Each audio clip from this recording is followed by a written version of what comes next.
It is time now to head into the chat room with Shelley Horton from 9honey.com.au and Nine's Matt Wolfrey in Sydney. A big welcome to both of you. Hello. Hello again. Now, first up today, two teens that climbed more than 100 metres up a Sydney tower yesterday afternoon to reportedly get a selfie have been released with a warning. Now, the boys were just 13 and 14 years old. There's the picture there. It's quite hard to believe, really. My palms are sweaty looking at it. Shelley, should these boys have been let off so easily? Absolutely not. Imagine if one of them had fallen, because that's what we're actually dealing with here. This could have been a death.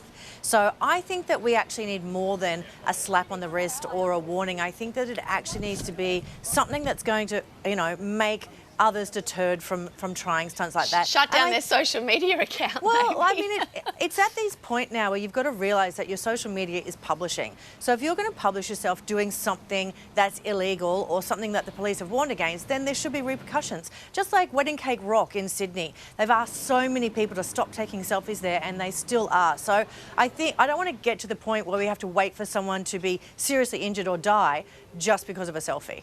Matt, these boys were very young. I don't know, should they have known better? Should they have got into more trouble? What do you think? I mean, they were teenagers. They were 13, 14. I think you can assess danger and risk pretty well at that age. I certainly could back in my day. And look, I think this has a lot to do. There's such a craze on the internet. And if you go on there on YouTube and things like that, there's people that are climbing and getting to the top of these really cool towers and doing stunts and tricks on the top of them and posting on social media that is kind of a one-up thing. Like, where can you go and be bigger and better than the next person? And that's the problem here, is where you're going, and eventually it's going to lead to somewhere really dangerous. And I know they're 13 and 14 and they did get a summons by police and a warning from police, which I guess is probably appropriate given their age, but I feel like it doesn't be much of a deterrent for other people and other young people doing the same. Having said that, if they were over 18, I think we would see some pretty tough crackdown from the law, and I would hope that the police would crack down a bit tougher on someone who was a bit older. Yeah, Shelley, I don't know that we could really put them in juvenile detention for the stunt. No, but what could we do? Look, I'd like to hear from their parents. I'd like to hear what measures they're doing at home to make sure that something like this doesn't happen. I mean, it does come down to parenting with this stage as well. So I think if you can put the fear of God into the parents as well as into the kids, then maybe we can make some change. Oh, just so scary. I mean, imagine as a parent even seeing the footage of your child doing that. It's terrifying. Flips. Absolutely terrifying. All right, let's move on. And US President Donald Trump will host a state dinner for Scott Morrison when he visits the US in September. Matt, it has been 13 years since an Aussie PM has been invited to the White House, so I guess it's a pretty big honour. But I don't know, is it a good thing to be so close to Donald Trump? I think it's a good thing that we're so close to the US. I mean, they are still in many ways a superpower in the world, and you can't just let that relationship go by the wayside just because Donald Trump is in power. And if, our Prime Minister is doing the right thing, Scott Morrison doing the right thing and getting along with the President, I don't see why he shouldn't get an invite. I mean, the Queen invited Donald Trump over for tea. So if the Queen, it's all right for him to go to the Queen's house. I think it's all right for Scott Morrison to be going to the White House and representing Australia. It doesn't mean that he's giving, a personal endorsement to everything that Donald Trump does on his Twitter page, but as one world leader meeting with another world leader and as a global superpower, I think we want to be pretty good friends with them, that's for sure. There was a weird vibe between the Queen and Donald Trump, though, There was. It was a bit frosty, let's be honest. Yeah. Shelley, look, the White House says the visit is to reaffirm the common vision for global peace, security and prosperity. What would you like the PM to achieve from his visit? Well, I think Matt's right. We need to not look at it as Scomo and Trump, but Australia and America, because they are still our #1 ally.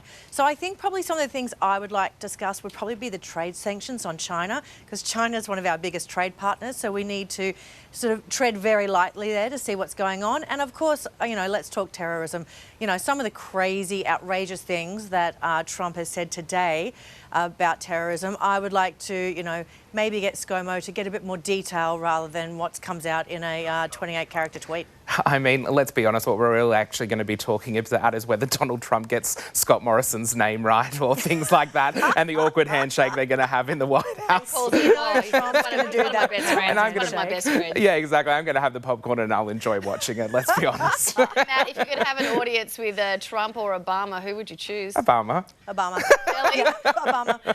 Oh, no, actually, I'm going to take it back. I'm going to go Trump, because that would be stories to tell for many generations to come. No, sometimes I think he still thinks he's the head of, oh, I'm a celebrity, get me out of here, or a celebrity apprentice. You're fired. Yeah, it'll be interesting to see anyway. Yeah, and no doubt there'll be some funny, well, maybe not so funny things to come out of it. And I would choose Obama too, for the record, although Trump could be quite funny.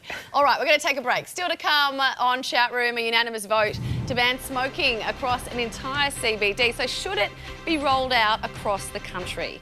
Plus, a push to have more Aussie voices and diverse cultural characters on our kids' shows. So how much does television influence our upbringing? Stay with us. That's next on Chatroom.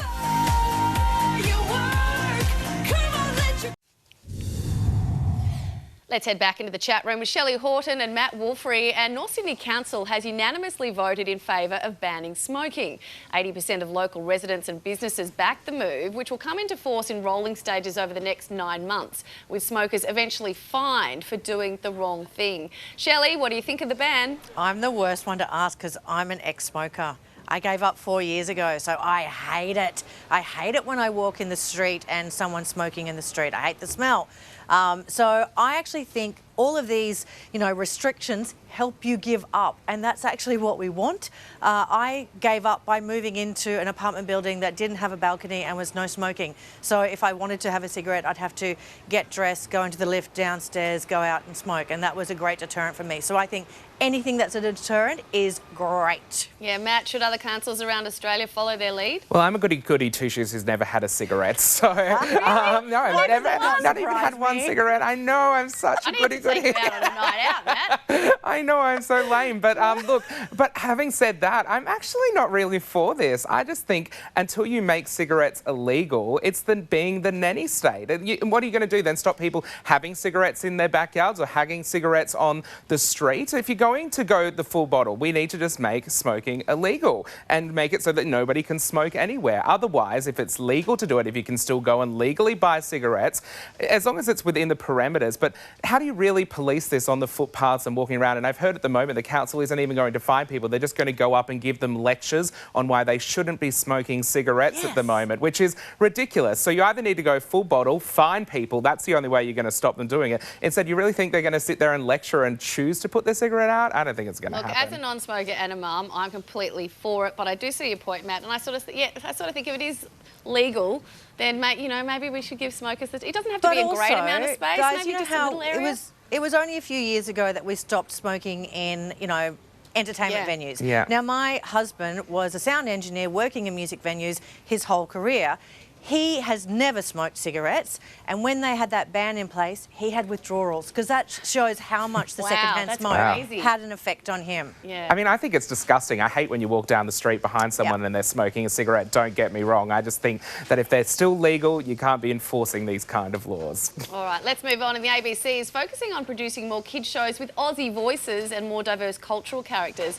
It is now a requirement that all locally made cartoons have Australian voices. Matt, how important is it that we hear our own voices? Does it matter? Well, what is an Aussie voice is what I want to know. Is it like a broad ochre Australian accent? If you want more diverse people, why can't you be having Dora the Explorer and places like that on our televisions and everyone can hear a whole walk of life? Having said that, I'm all for more Australian TV production. I think it's really important that we have shows that are here in Australia being produced to keep our industry afloat as well. And, there's plenty of new TV shows on the way. I don't know whether you need to say that all of them need to be voiced by Australians. I think that goes a bit far. Shelley, what do you think of the ABC's new rules to have Aussie accents? I love it. I absolutely love it. And that's what I love about the ABC is let's do this. I mean, I want to hear Aussie voices.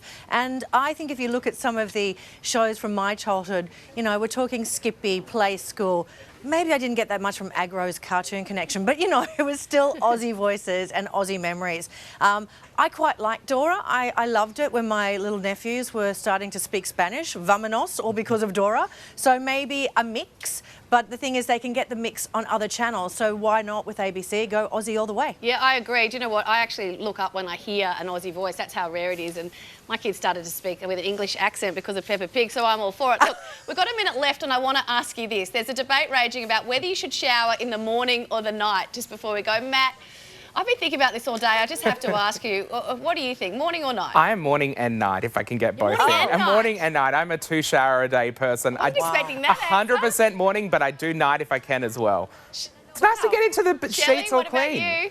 I am definitely morning. I don't like the shower at night. But here's another thing to throw into the mix. Yes. Do you wash your legs with soap Oh, we've if talked you're not about shaving this. them? No, I'm just No, like the I soap don't. just goes down. And how dirty are your legs anyway? What are you doing with your legs that they But need when washing you with think soap? about it, it sounds gross. You've kind of not washed half your body. I'm definitely a morning person. I can't wake never up without thought of my that morning shower. But apparently, everyone's sleeping with germs at night if we're not having a shower. So We're maybe lying Matt's in our the own I'm the answer to cleanest of showers. all of us. Thank you so much. We have You're to leave it clean there, and Shelley lame. and Matt. Thank you for joining me on Chatroom. It is time Bye. now for 9's afternoon news.